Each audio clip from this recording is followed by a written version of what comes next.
Execution by firing squad in 2025. Yep, you heard that right. South Carolina brought back the firing squad to execute Brad Sigmund last Friday. I'm Eliza Orlins, career public defender for 15 years in Manhattan, and I want to talk about the death penalty. South Carolina, like many other states, has had difficulty obtaining lethal injection drugs.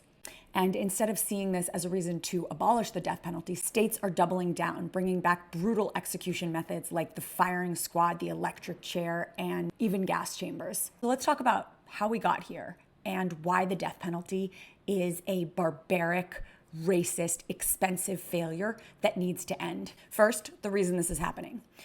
Pharmaceutical companies don't want their drugs to be used in lethal injections. And rather than just accepting that maybe, just maybe, states shouldn't be in the business of killing people, they have turned to execution methods straight out of a dystopian nightmare. But let's be clear, the death penalty has never been humane. Lethal injection? We've seen botched executions where people literally suffocate to death. Electric chair?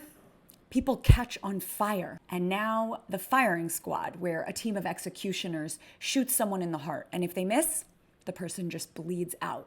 That is the system we're upholding. And for what?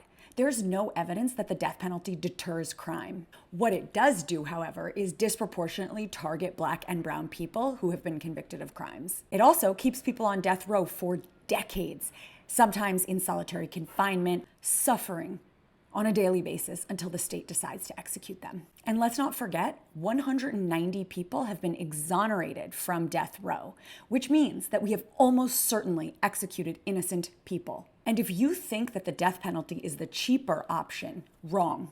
Death penalty cases cost millions of dollars more than life without parole. And that's because of the incredibly lengthy appeals process. So we are literally spending millions of dollars in taxpayer money to sentence people to death in a system that gets it wrong all the time. And here's the real danger. With people like Donald Trump, Kash Patel, and Pete Hegseth openly calling for more executions, we are going to see even more of these inhumane sentences handed down. Who we elect matters. Not just president, but governors, district attorneys, and even judges.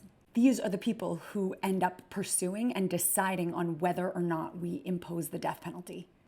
Let's be clear, the death penalty isn't about justice. It never has been. It's about power, it's about vengeance, and it needs to end. Please make sure you're following me for more legal breakdowns, and feel free to leave questions in the comments if you have them. Thanks for being here.